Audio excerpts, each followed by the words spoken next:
मी माझ्या अपंग पत्नीमुळे खूप अस्वस्थ होतो. ती सतत अंथरुणावर पडून असायची. मग माझी एका 17 वर्षाच्या मुलीशी मैत्री झाली. त्या मुलीने मला एक आजमावलेला आणि यशस्वी उपाय सांगितला. तिने डुकराच्या रक्ताने बनवलेले एक तेल.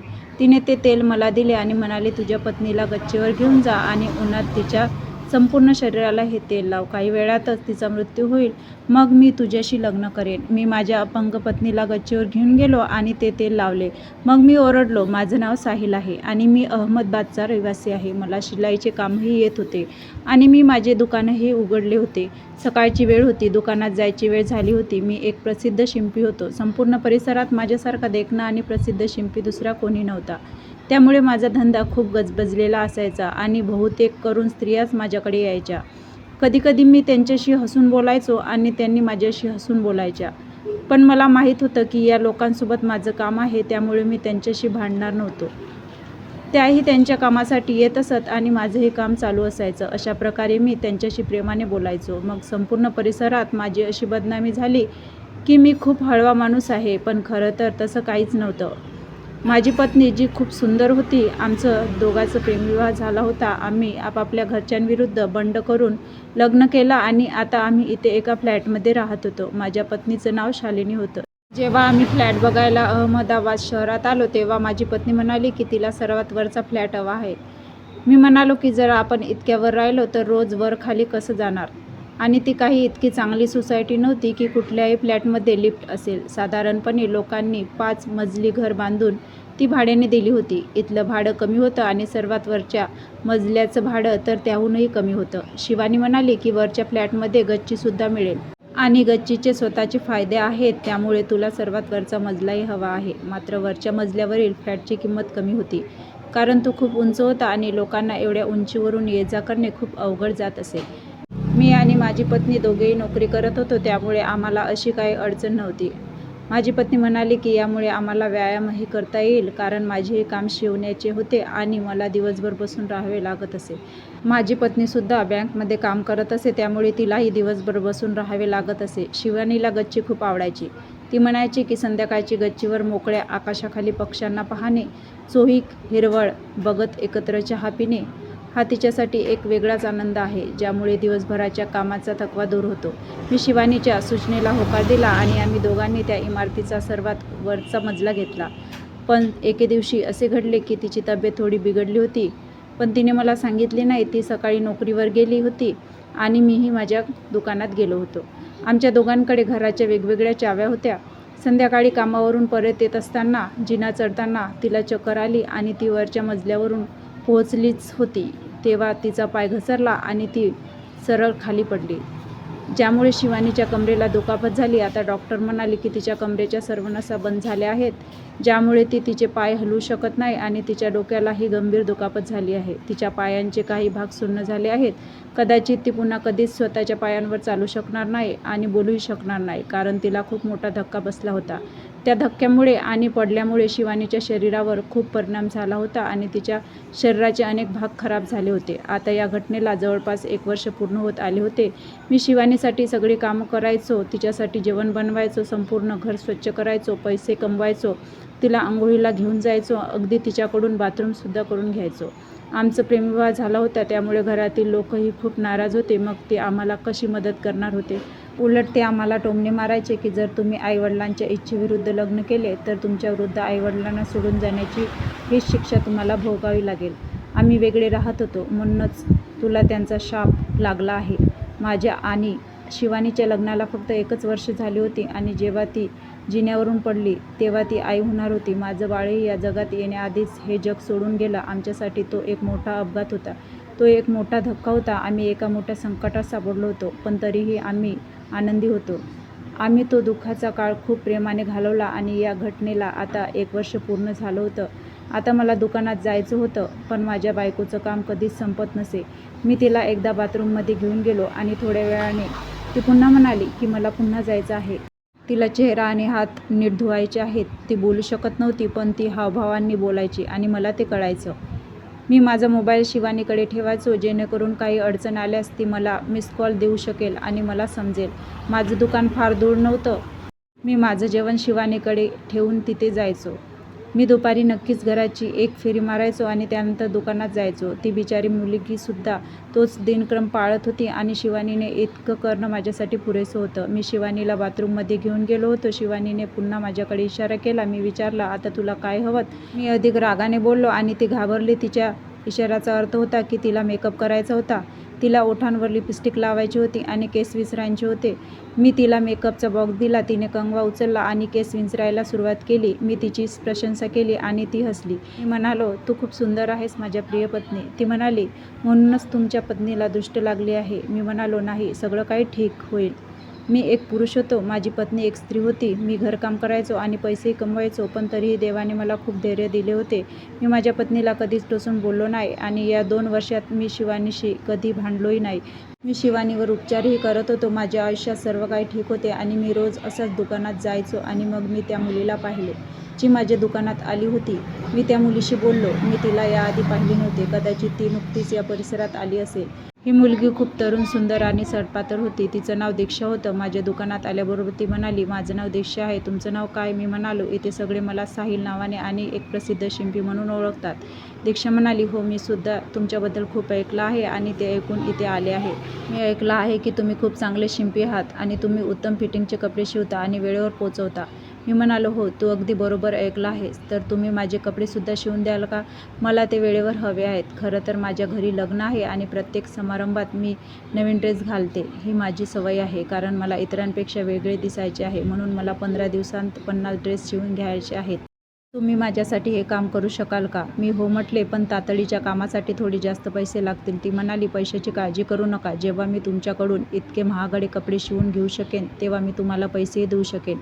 माझ्याकडे पैशाची कमतरता नाही. मला आनंद झाला की निदान मला हे मोठे काम तरी मिळाले होते. माझे काम बऱ्याच काळापासून मंदावले होते आणि मला शिवानीच्या उपचारांसाठीही खूप पैशाची गरज होती. हे काम मिळाल्यावर मला खूप आनंद झाला. लग्नाचा सीझनही नव्हता, पण काही लोक ऑफ सीझनमध्ये लग्नाचे कार्यक्रम आयोजित करतात. मला काय घ्यायचे होते? मी त्या मुलीकडून सगळ्या ऑर्डर्स घेतल्या. त्या मुलीने मला तिचे नाव दिले आणि म्हणाली की उद्या मी तुम्हाला माझ्या फोनवर फोटो दाखवेन. मला कोणती डिझाईन बनवून घ्यायची आहे त्यासाठी तुम्हाला तुमचा नंबर द्यावा लागेल. मी आनंदाने त्या मुलीला माझा मोबाईल नंबर दिला. मी माझ्या दुकानात काम करत होते.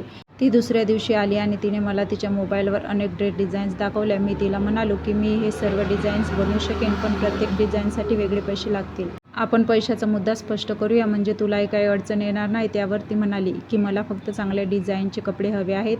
मी आधीच म्हणालो होतो की मला पैशाची काही अडचण नाही आणि तू जेवढे मागशील तेवढे मी देऊ शकेन, पण माझ्या कपड्यांमध्ये कोणताही दोष नको आणि मला तातडीने एक सूट हवा आहे.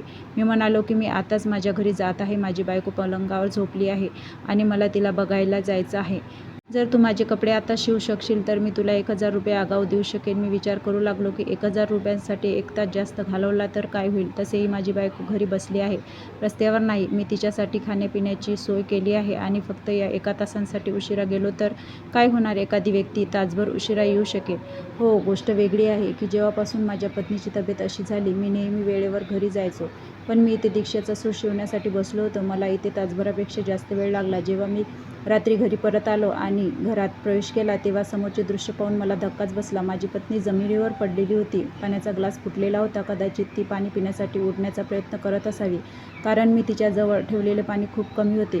मी तिला बसवले आणि तिचे तोंड पुसले. तिला थोडी दुखापत झाली होती. मी तिच्या जखमांवर पट्टी बांधली आणि लाजेने तिच्याकडे पाहिले. तिच्याकडे फोन होता, पण कदाचित त्याची बॅटरी संपली होती, त्यामुळे ती मला फोन करू शकली नाही. मी म्हणालो, मला माफ कर, मला काही काम होतं, खूप तातडीचं. तिने माझ्याकडे बघून विचारले, काय काम होतं? मी उत्तर दिले, ते दुकानाचं काम नव्हतं. माझ्या एका नातेवाईकांचा मृत्यू झाला होता. मी तिच्याशी खोटं बोललो होतो.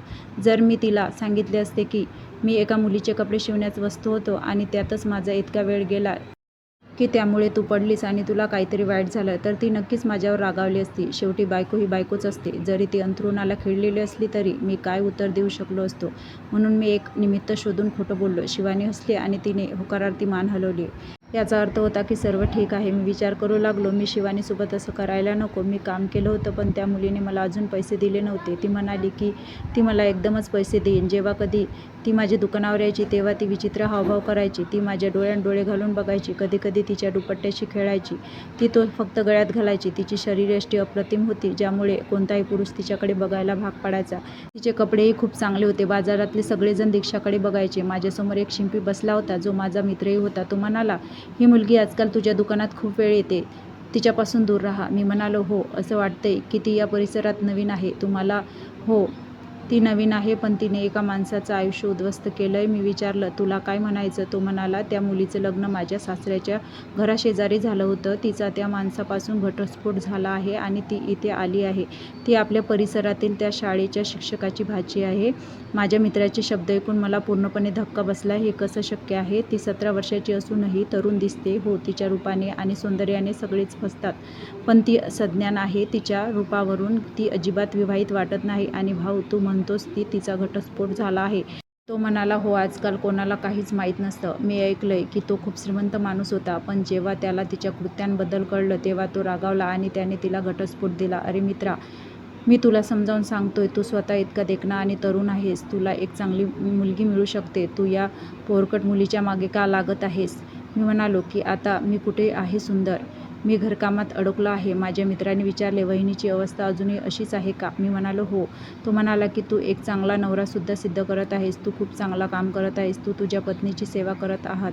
देव तुझ्यावर खूप प्रसन्न होईल. तुझ्या पत्नीची सेवा करत राहा. तू बघशील, एक दिवस सर्व काही ठीक होईल. काळजी करू नको. पण आता मला काळजी वाटू लागली होती. सगळी कामं एकत्र करून मी कंटाळलो होतो. जेव्हा माझी पत्नी बरी होती तेव्हा ती सुद्धा काम करायची, घर सांभाळायची, पैसे कमवायची आणि अजिबात थकत नसे. पण हे खरं आहे की देवाने स्त्रियांना पुरुषांपेक्षा अधिक सामर्थ्यवान बनवले आहे. त्या घरकामांपासून ते मुलांच्या शिक्षणापर्यंत सर्व काही खूप चांगल्या प्रकारे करू शकतात.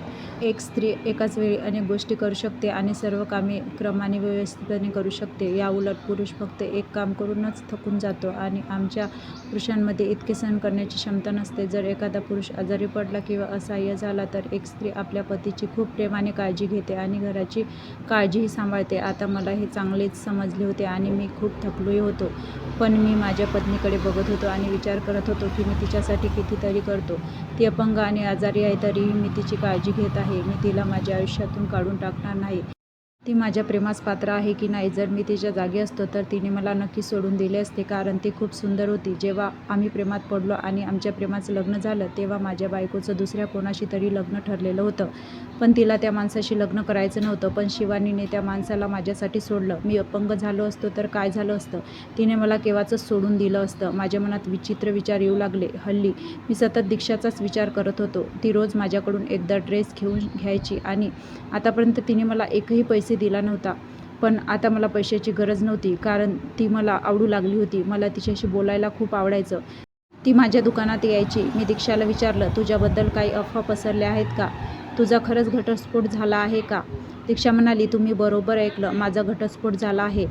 पण जर माझं लग्न एका म्हाताऱ्या माणसाशी झालं होतं आणि मी अजून अल्पवयीन होते तर मी घटस्फोट नाही घेऊ तर काय करू? माझं वय बघा, माझं रूप बघा. मी एका म्हाताऱ्या माणसाशी लग्न करणाऱ्या लायकीची होते का? तरुण स्त्रिया म्हाताऱ्या पुरुषांसोबत कधी आनंदी असतात का? मी म्हणाले, हो. हे तुझ्यासाठी खूप वाईट होते. ती म्हणाली, मी नशीबवान आहे की माझा घटस्फोट झाला. जर तो झाला असता तर मी खूप दुर्दैवी ठरले असते. मी म्हणाले, मग आता तुझा काय योजना आहे? तू तुझं संपूर्ण आयुष्य एकटीच घालवायचं ठरवलं आहेस का? कोणीतरी तुझा जीवनसाथी व्हायला लागेल. पण मला हवा तसा पुरुष अजून सापडला नाही. मी म्हणाले, तो कसा असावा? ती म्हणाली, तो देखणा बॉडीबिल्डर, उंच, रुंद आणि मजबूत असावा. मला असं वाटतं की दीक्षा माझ्याबद्दलच बोलत होती. तिने वर्णन केलेले सर्व गुण माझ्यात होते. मी अगदी तसाच होते. म्हणजे जशी ती पुरुषाच्या शोधात होती, मी अगदी तसाच होतो. दीक्षा मला पटू लागली आणि मी तिच्या जाळ्यात अडकलो गेलो. मी हे विसरूनच गेलो होतो की याआधीही मी काही कच्चे धागे बांधले होते आणि हे कच्चे धागे म्हणजे माझ्या पत्नीवर असलेले माझं प्रेम होतं. असं म्हणतात की प्रेमाचा कच्चा धागा एकाच वेळी खूप नाजूक आणि खूप मजबूत असतो. इतका मजबूत की संपूर्ण जगाने तो तोडण्याचा प्रयत्न केला तरी तो तुटत नाही. पण तो इतका नाजूक असतो की कधीकधी तो स्वतःच्याच हट्टीपणामुळे तुटतो. जिथे मी 7 जन्मांची शपथ घेतली होती की आपण एकत्र राहू, तिथे शिवानी आजारी पडून 2 वर्षही झाले नव्हते आणि मी त्या सगळ्या शपथा विसरून गेलो होतो. मला माझ्या पत्नीवर खूप राग यायचा. आता शिवानी मला खूप वाईट वाटू लागली होती आणि माझ्या डोळ्यांना टोचू लागली होती. तिच्या रोजच्या मागण्यांचा मला कंटाळा येऊ लागला होता. माझ्या पत्नीची एक मैत्रीण तिला भेटायला शेजारच्या घरी आली होती आणि तिने तिच्याकडे खायला प्यायला काहीतरी मागितलं होतं. ती माझ्यासाठी काही सामान घेऊन आली होती. मी म्हणालो, तुम्ही सगळे वर का येत नाही? ती म्हणाली, आता वरच्या मजल्यावर कोण चढणार? तुमची पत्नीसुद्धा चुन्यावरून पडून या अवस्थेत पोहोचली आहे. मी म्हणालो, माझी पत्नी लवकर बरी व्हावी म्हणून तुम्ही सर्वांनी देवाला प्रार्थना करावी. ती बाई म्हणाली, असे लोक सहसा बरे होत नाहीत. माझ्या भावासोबतही असेच घडले. तो 10 वर्षे अंथरुणाला खिळून होता आणि त्यानंतर मी त्याला विचारले की तो बरा झाला का?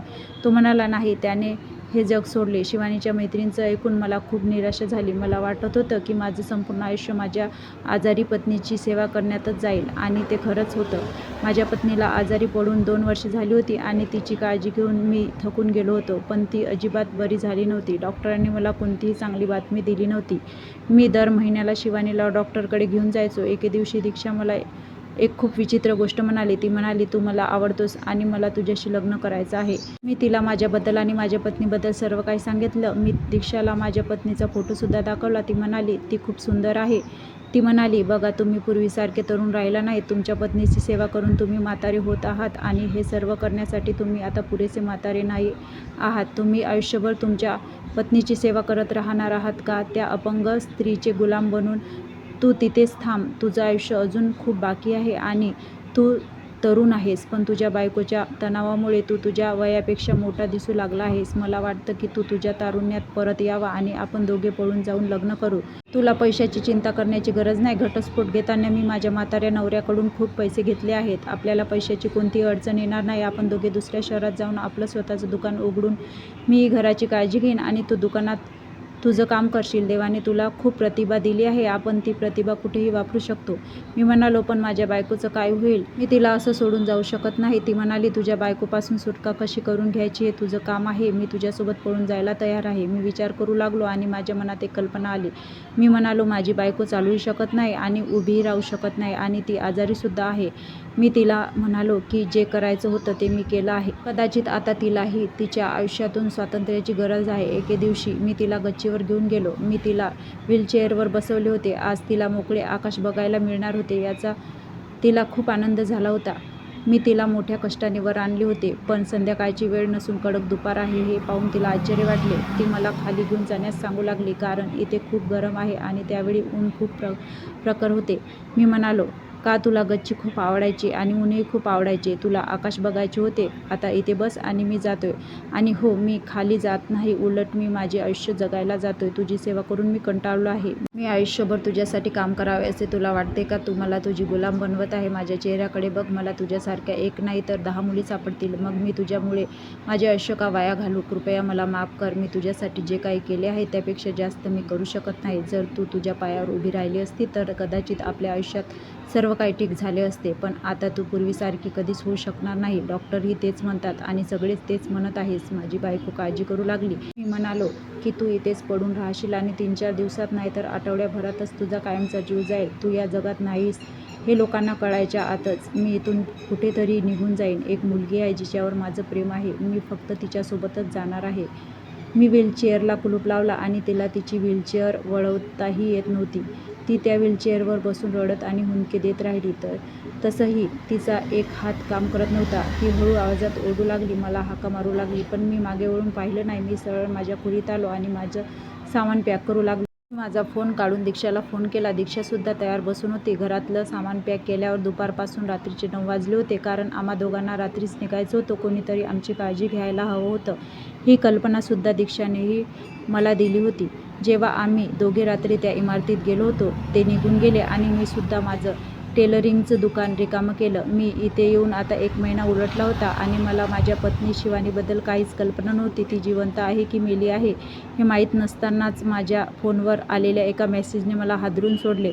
माझी पत्नी शिवानी मेली नव्हती, उलट ती स्वतःच्या पायावर उभी राहिली होती. शिवानीने स्वतःच्या ताकदीने वापर करून स्वतःला वाचवले आणि ती स्वतःच्या पायावर उभी राहिली. 5व्या मजल्यावरून खाली यायला तिला पूर्ण 1 दिवस लागला. तिने स्वतःला कणखर सिद्ध केले. तिने कोणाचीही मदत घेतली नाही किंवा कोणाला हाकही मारली नाही. त्या दिवशी ती खूप आनंदी होती. ती म्हणाली की देव जे काही करतो ते चांगल्यासाठी करतो. कदाचित माझ्या अपंगत्वाला माझा नवराच कारणीभूत होता. तो निघून गेल्याबरोबर मी स्वतःच्या पायावर उभी राहिले. कदाचित मी माझ्यासाठी चांगल्या व्यक्तीची निवड केली नव्हती. तो माणूस माझ्या वाईट काळात मला सोडून पळून गेला. तो चांगला कसा असू शकतो? माझी पत्नी थेट तिच्या माहेरी गेली आणि तिच्या आईच्या पाया पडून ती रडू लागली. आई, तू माझ्यासाठी निवडलेला जीवनसाथी कदाचित माझ्यासाठी योग्य होता आणि तो स्वतःसाठी निवडलेला व्यक्ती अजिबात चांगला नव्हता. शिवानीच्या आईवडिलांनी तिला मिठी मारली आणि म्हणाले, काही नाही बाळा, चुका माणसांकडूनच होतात. शिवानीची आई म्हणाली, आधी तू बरी हो, मग आम्ही तुझ्याबद्दल विचार करू. त्याचप्रमाणे शिवानीसाठी 2 वर्षे उलटली आणि ती पूर्णपणे बरी झाली. दरम्यान साहिल आणि दीक्षासाठी वाईट दिवस सुरू झाले होते. दीक्षा काही चांगली मुलगी नव्हती. ती कपड्यांप्रमाणे बॉयफ्रेंड बदलायची. साहिलने कमावलेले सर्व पैसे ती तिच्या मेकअप आणि लिपस्टिकवर खर्च करायची. साहिलला आता रोज याचा पश्चाताप होत होता. त्याला शिवानीची माफी मागायची होती, पण शिवानीला त्याला भेटायचे नव्हते. ती म्हणाली की मी एकदा चुकीच्या व्यक्तीची निवड केली. मला आजही त्याचा पश्चाताप होतो. आता मला तुझी गरज नाही. दीक्षा आणि साहिलला एक मूल होते. साहिल म्हणाला की हे मूल त्याचे नाही. दीक्षानेही त्याला सोडून दिले. साहिल त्या मुलाला वाढवत होता. तो आपल्या चुकांबद्दल रोज शिवानीची माफी मागायचा आणि तिला सांगायचा की आपण आपले आयुष्य पुन्हा जगू शकतो. पण शिवानीचे आईवडील तिला माझ्यासोबत पाठवायला तयार नव्हते आणि शिवानीसुद्धा माझ्यासोबत राहायला तयार नव्हती. आता मला माझ्या कृत्यांचा पश्चाताप होत आहे. शिवानी तिच्या जागी अगदी बरोबर होती. आता मी माझ्या मुलाला घेऊन एकटाच राहत आहे. माझ्या कर्माची शिक्षा मला मिळाली आहे. व्हिडिओ आवडला असेल तर व्हिडिओला लाईक करा आणि सबस्क्राईब करायला विसरू नका. धन्यवाद.